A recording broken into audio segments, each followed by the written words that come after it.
Sur le podcast Apprendre à apprendre une langue, vous allez pouvoir vous enrichir en écoutant l'expérience et le parcours de personnes qui ont réussi à apprendre une langue et même souvent plusieurs.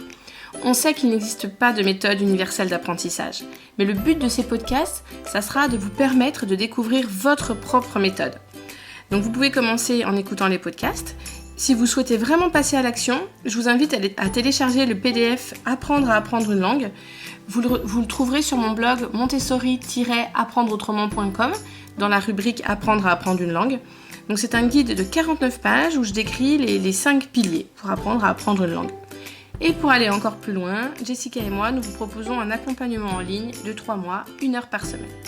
Aujourd'hui, pour ce 10e podcast, j'ai échangé avec Gabriel Cortinas. Donc, Gabriel est né à Buenos Aires et vit maintenant en Italie. Et c'est un chanteur d'opéra. Donc c'était à l'opéra en fait qu'il a eu besoin de chanter des chansons dans plusieurs langues. Voilà, donc ce que Gabriel aime, c'est apprendre et transmettre, comme moi.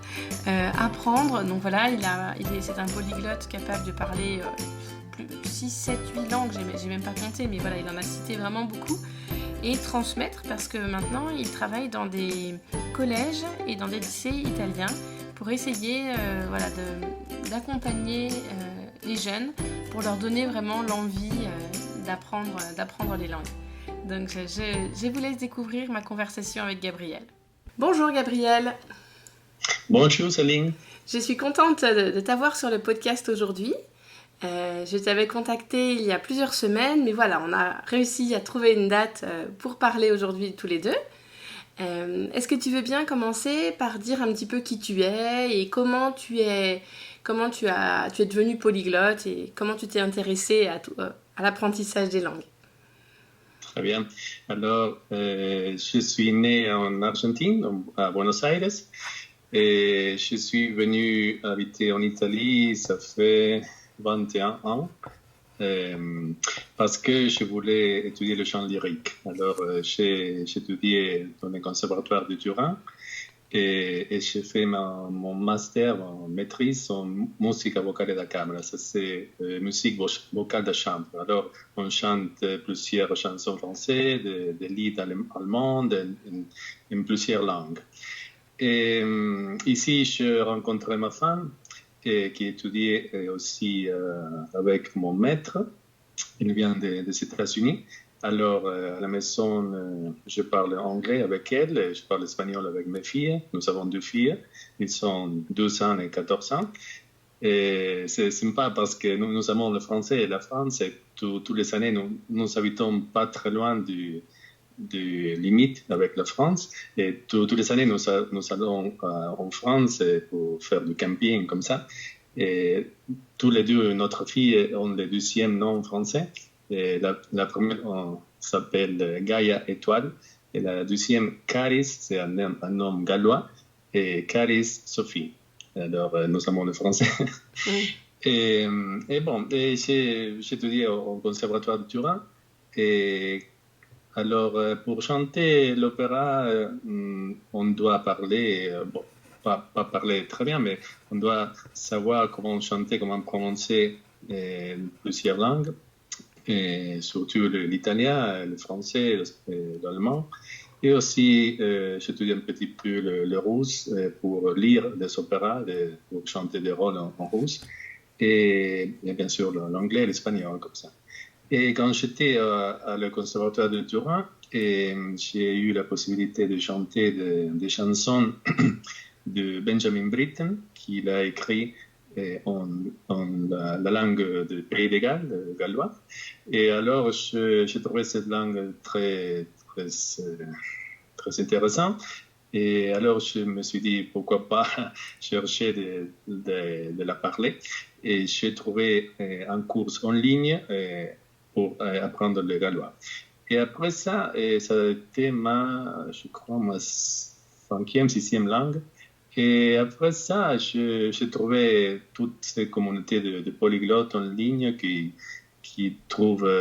s'amusent parfois à apprendre des langues, à trouver des diverses méthodes pour apprendre ces langues et je me suis intéressé à diverses langues aussi pour les passer à mes filles. Alors après ça, j'ai étudié un petit peu le thaïlandais et puis le chinois. Et bon, comme ça, aussi un petit peu des autres langues, mais ce sont les langues que je peux parler plus ou moins. Ce sont cette 8-9 langues. Donc, tu as commencé à apprendre plusieurs langues quand tu avais besoin de chanter dans ces langues-là. Oui. Voilà. Et au début, alors j'imagine que la prononciation était importante en tant que chanteur d'opéra.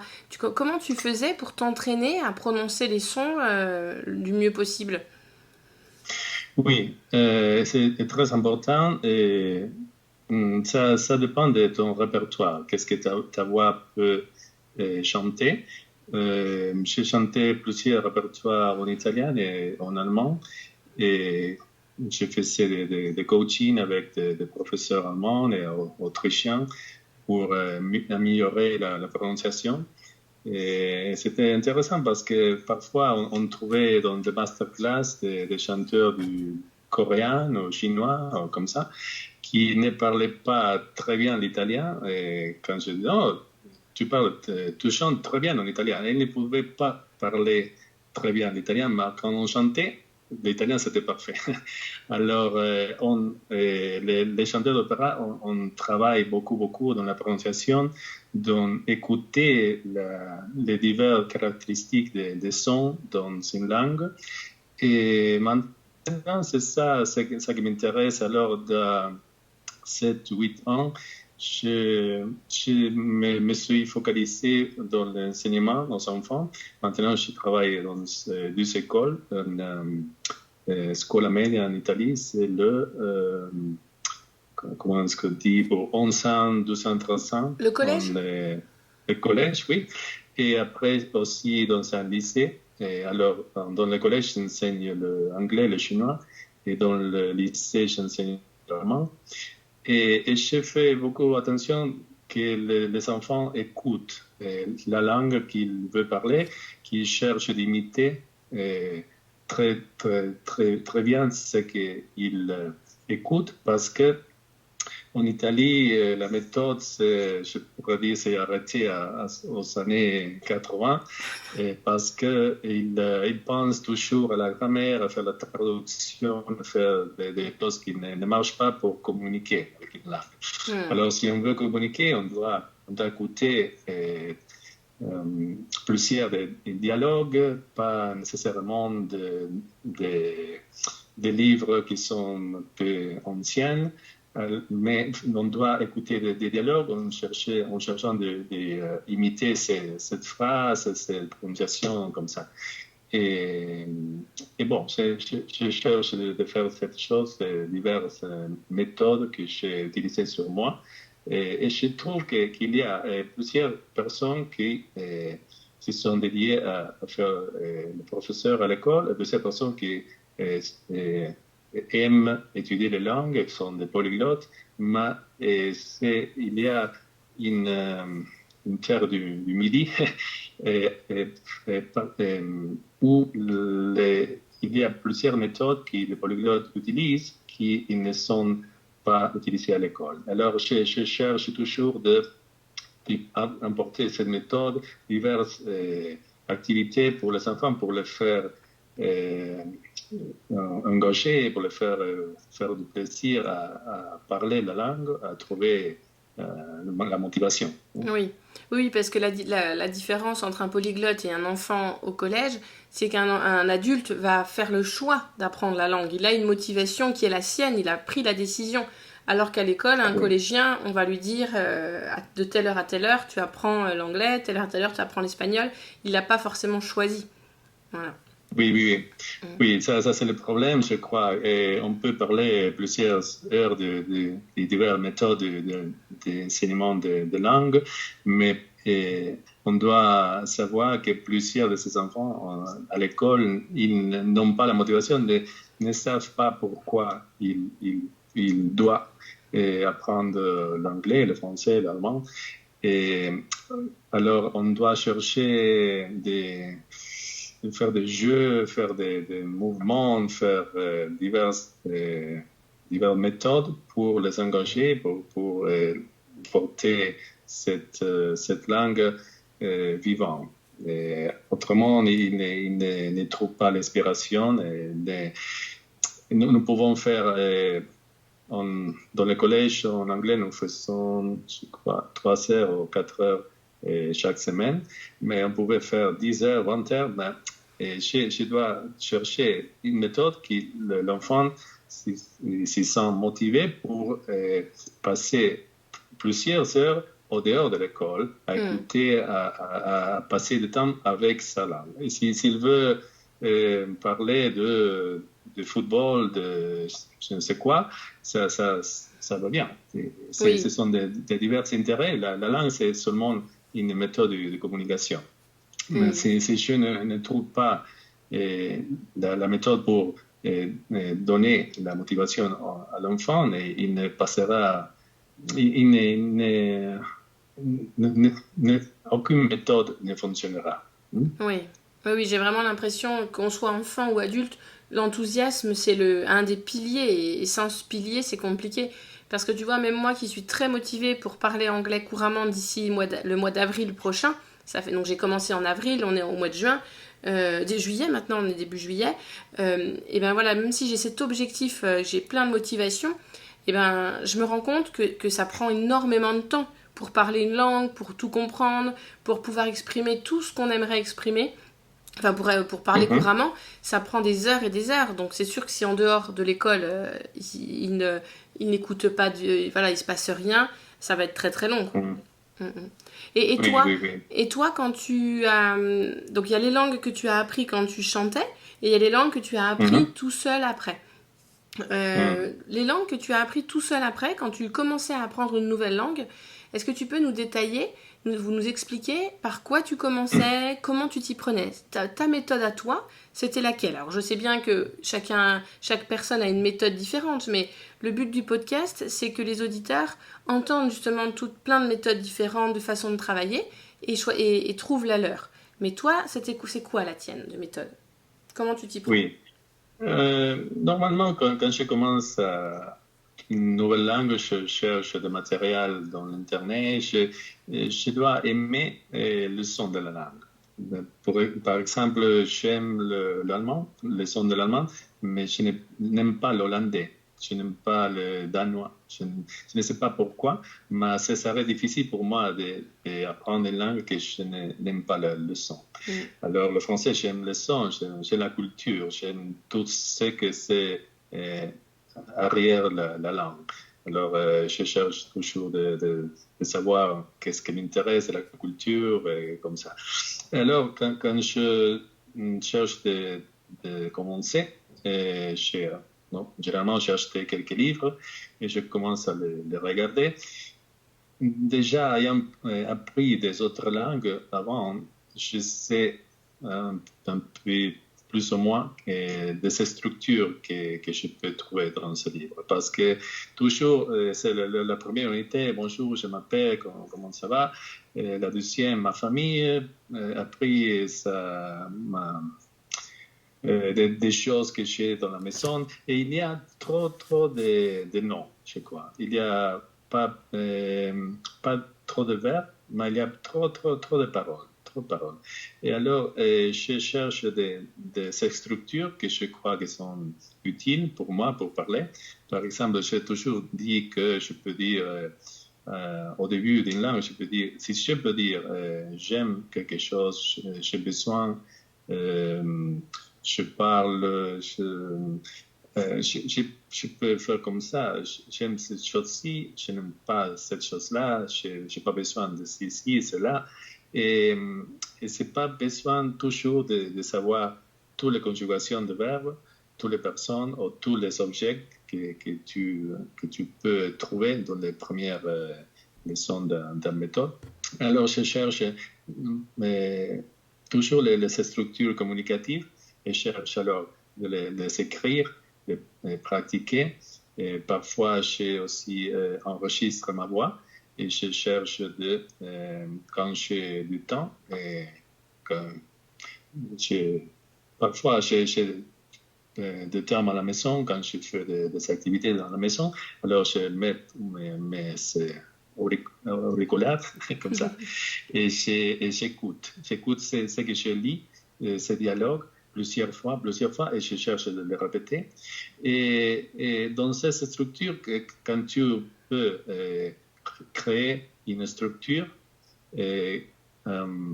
basique, j'aime parler italien, j'aime cette chose-ci, j'aime jouer avec toi, j'aime, par exemple, des enfants, toujours en Italie, ils sont la deuxième leçon en français. Ma fille plus petite fait français à l'école, dans le cours de français. Il y a toutes ces choses qu'on a que comporte en France à l'école. Alors, je ne sais pas, tout c'est la gomme, toutes ces choses. Je ne crois pas que s'il va en France, il aura besoin de parler, de dire tout ce qu'il a, parce qu'il ne va pas à l'école. Mais quand nous allons en France, il veut toujours jouer avec des autres enfants. Est-ce que tu veux jouer avec moi? Comment tu t'appelles? Est-ce qu'on peut aller à la piscine ensemble? Alors, ce sont des structures qu'il doit, à mon avis, apprendre quand il commence une langue. Il peut faire cette mini-fluency en anglais. Alors, on peut, quand on va, il aime, quand on va en camping, aller acheter la baguette le matin, et il va, je voudrais, s'il vous plaît, du pain au chocolat, je voudrais du baguette.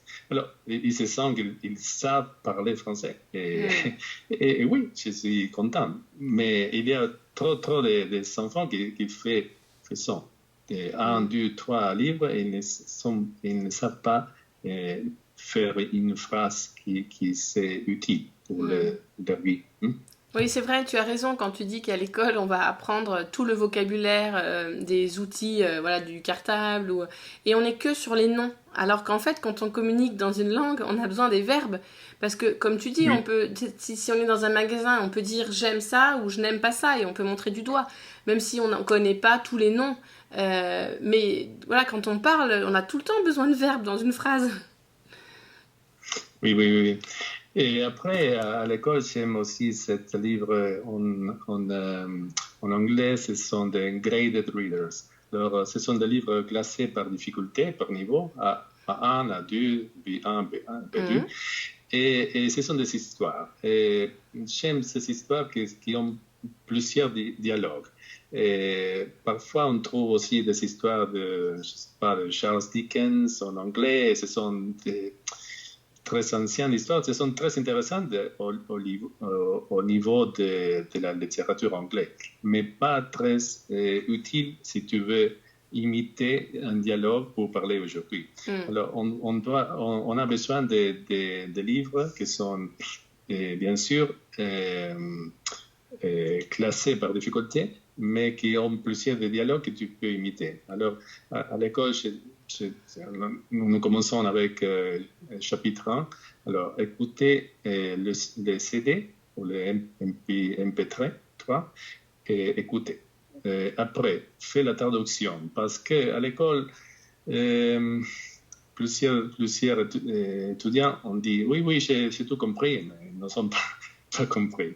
Et alors, c'est difficile d'avancer si tu n'as pas compris. Alors, on fait toute la traduction. Alors, on écoute une autre fois, la deuxième fois, et tu sais ce que tu as écouté. Alors, tu peux entrer dans l'histoire et c'est plus intéressant. La troisième fois, tu dois lire 4-5 lignes seulement et faire pause et répéter comme un papagallo. Parce que le cerveau se peut rappeler de la musicalité de la langue quand tu dis 1, 2, 3 phrases et tu mets stop et alors tu répètes. Répéter. Et alors, quand tu trouves des structures qui viennent souvent, alors tu commences à les à le prononcer mieux dans la langue. Alors, pour moi, c'est la méthode avec ce livre. Et on doit lire plusieurs livres. Mais pas seulement les lire pour savoir l'histoire, mais les lire avec le but de aussi écouter la langue et l'utiliser. Et alors, on peut faire du progrès comme ça, je crois. Moi, j'ai remarqué, là, j'ai écouté plusieurs livres en audio-livre en ayant le texte sous les yeux. Et en anglais, tu vois, j'écoutais et je lisais en même temps. Et ça, je pense, ça m'aide beaucoup. Oui. Oui, le texte, il y a plusieurs des polyglottes qui cherchent toujours des tests intéressants avec l'audio, parce que quand tu as la parole devant toi, tu peux savoir comment on prononce cette parole.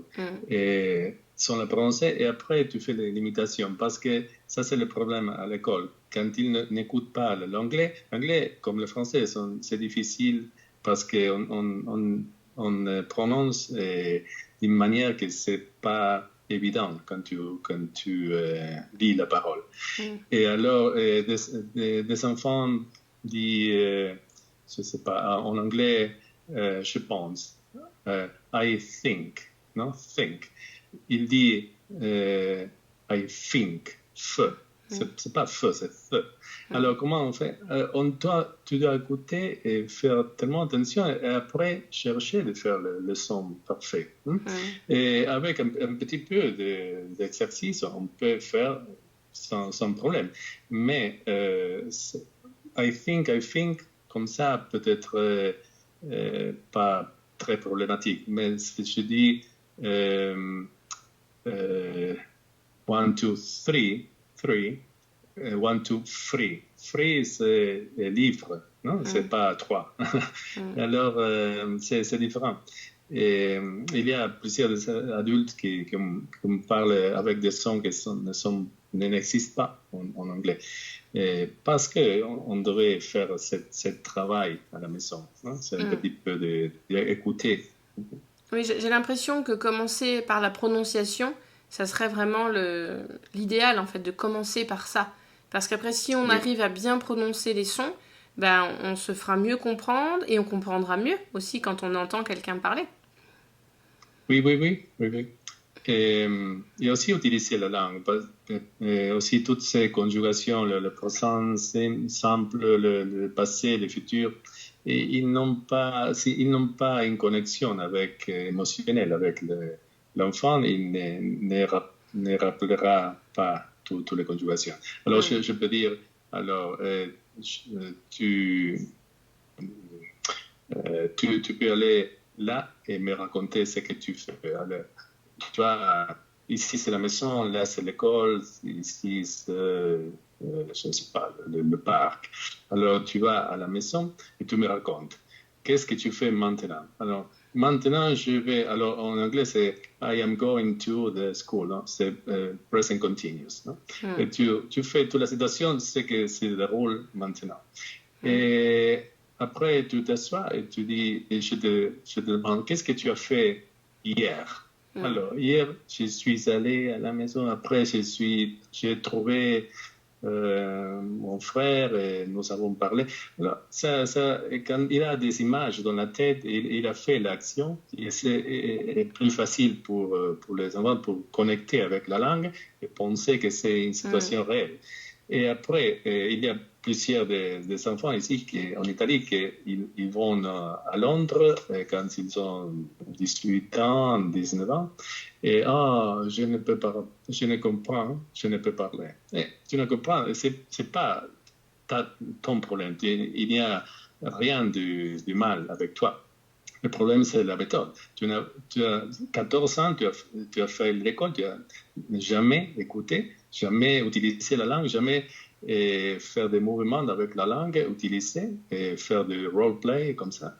Et alors, c'est normal que tu vas à Victoria Station, tu cherches de parler, et c'est trop, trop difficile. On doit faire des choses graduellement. Tu disais tout à l'heure, c'est important de lire, mais j'ai l'impression que chaque chose, enfin, c'est sûrement lié, mais plus on va lire, plus on comprendra ce qu'on lit. Plus on parle avec quelqu'un, plus on sera capable d'exprimer, de comprendre et d'exprimer ce qu'on veut. Plus on écoute des podcasts, plus on sera capable de comprendre les podcasts, même à une vitesse normale. J'ai un peu l'impression que lire, écouter, parler, oui j'ai tout dit, j'ai rien oublié, c'est vraiment des compétences différentes. Et si on en travaille plus une que l'autre, on va s'améliorer sur cette compétence-là, mais pas forcément les autres. Tu es d'accord? Tu es d'accord? Oui, je crois que ça dépend de ce que tu lis. Et si tu lis quelque chose qui a été écrit, ça fait 200 années, c'est une chose. Si tu lis, si ton but c'est parler mieux, on doit chercher des livres qui ont plusieurs dialogues. Et avec le CD. Alors tu écoutes, tu lis, tu fais la production de la langue. Alors il y a une combinaison parmi toutes ces compétences. Hein. Et après, tu peux écrire. Oui, écrire, c'est peut-être à la fin. Il y a des personnes qui ont besoin d'écrire toujours. Il y a des personnes qui sont plus auditives. Et le son, c'est toujours important parce que de nos jours, toutes les personnes, quand ils disent oh, est-ce que tu parles français? Oui. Alors, ils attendent que je parle français. Ils n'attendent pas que je sais lire ou que j'écris seulement. On doit avoir la possibilité de faire une conversation. Alors, on doit avoir le son dans la tête pour pouvoir faire la production de son.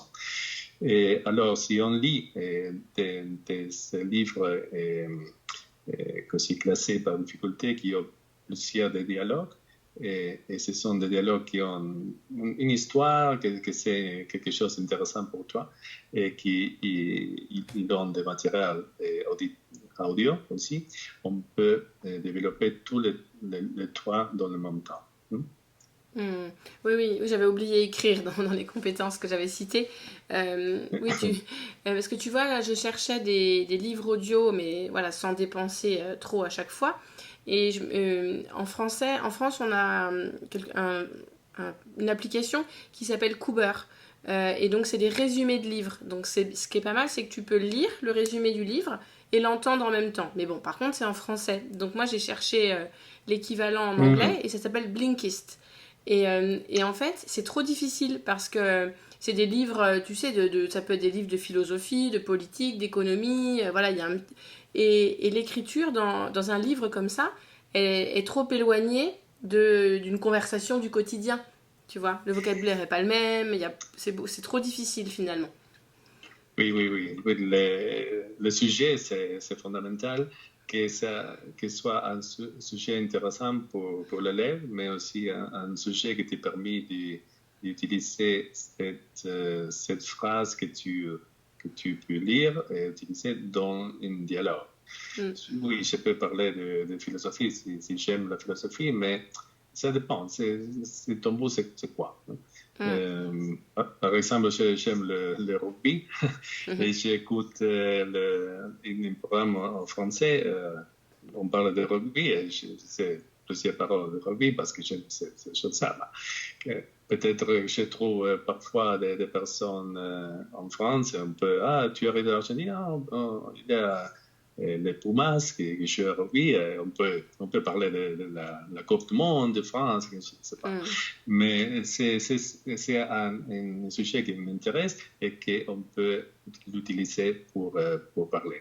Mais quand on fait que de sujets qui ne sont pas nécessairement liés à une possibilité de parler, alors la langue n'est pas vivant. On ne peut pas l'utiliser.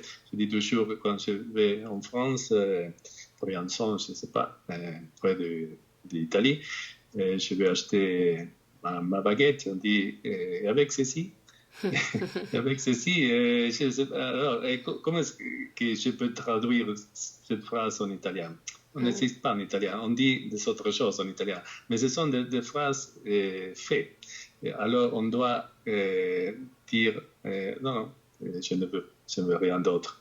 Mais on doit savoir comment réagir, parce que je l'ai écouté plusieurs fois, j'ai vu des dialogues, je l'ai essayé de les dire, de les écouter, alors je sais ce que je peux attendre quand je vais en France. Oui, c'est vrai que dans les livres, souvent, c'est un petit peu... c'est pas la réalité. C'est bon, quand on apprend dans les livres, on va pas voir dans un livre un dialogue à la boulangerie, quelqu'un qui dit avec ceci. Voilà, alors que c'est une habitude française, enfin sûrement que française, voilà. Ouais. Oui. Et toi, est-ce que quand tu apprends des langues, ça t'arrive d'avoir l'opportunité d'aller dans le pays? Alors pour la France, tu l'as dit, mais pour les autres langues, est-ce que ça t'arrive d'aller dans le pays? Et pas toujours. Maintenant, avec nos filles, nous ne voyageons pas très, très souvent. Et je ne suis jamais allé en Russie, en Chine, mais ça dépend qu'est-ce que c'est le but de comment tu veux utiliser cette langue. Mon intérêt en ce moment, c'est comment passer cette passion, cet intérêt à les enfants. Et pour ça, parfois, c'est intéressant d'aller au pays parce que tu peux utiliser, voir comment tu peux progresser avec la langue, mais pas toujours.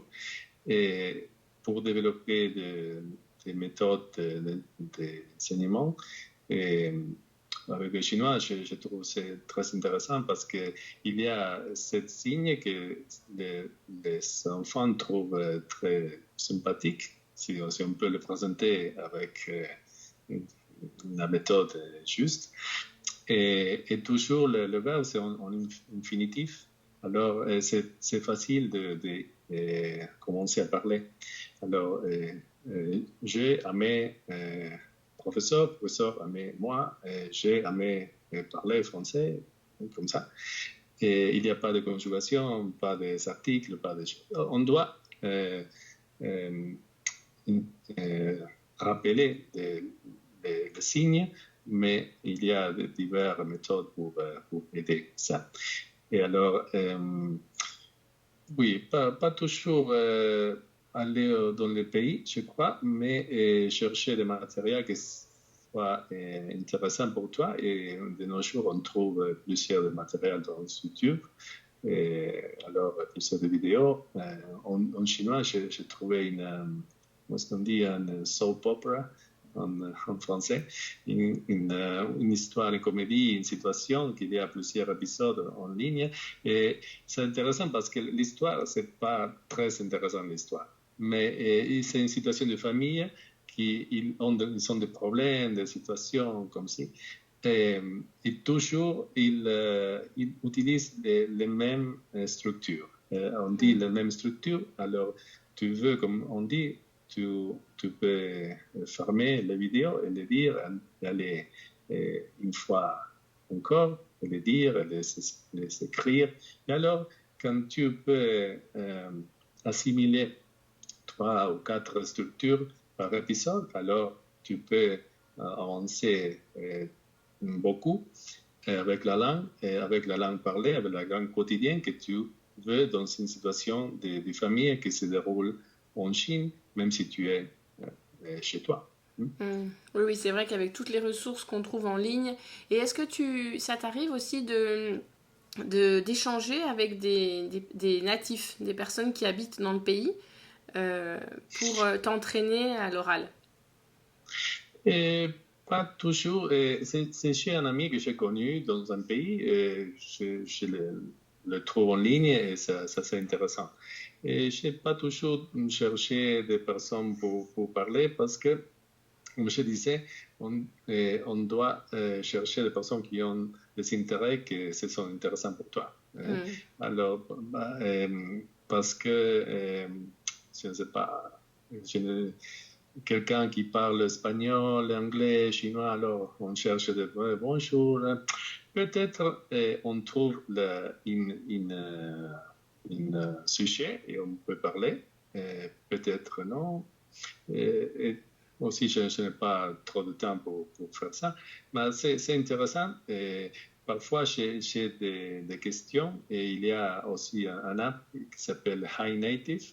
Et ça, c'est intéressant parce qu'on peut dire, alors, est-ce qu'on dit naturellement en français cette phrase comme ça ou comment est-ce qu'on dit cette phrase? Il y a plusieurs personnes de tout le monde qui disent, ah là, oui, on dit comme ça, on dit comme ça. Et alors, tu peux faire une traduction d'une phrase en savant que c'est une personne qui est native qui a dit on dit comme ça dans mon pays. Oui. Et ça, c'est un site internet? Une application. Une application. On s'appelle Hi Native. D'accord. Salut natif, comme ça. D'accord. Je te le demanderai après l'enregistrement, comme ça je pourrais le rajouter dans les notes de l'épisode. Pour avoir l'écriture. Et écoute, c'est super. Merci Gabriel. Est-ce que tu aurais quelque chose à rajouter avant la fin du podcast? Que tu aurais aimé... J'avais une phrase que je ne trouve pas de quelque part. Quelque chose qui a dit... Ah, comme ça. J'ai trouvé une phrase que... ça fait 2 semaines, j'ai fait une conférence pour le Polyglot Gathering online. Et c'est très intéressant, des méthodes d'enseignement. Et j'ai fini ma présentation avec cette phrase de Socrate qui a dit, en français, je l'ai trouvé en ligne, il a dit « L'éducation est l'allumage d'une flamme et non pas le remplissage d'un navire ». Alors, je crois que ça, c'est très intéressant parce que comme professeur, on cherche d'allumer une flamme dans l'enfant, pas de le remplir avec trop d'informations, mais de chercher quelque chose qui peut rester dans son personne pour toute la vie.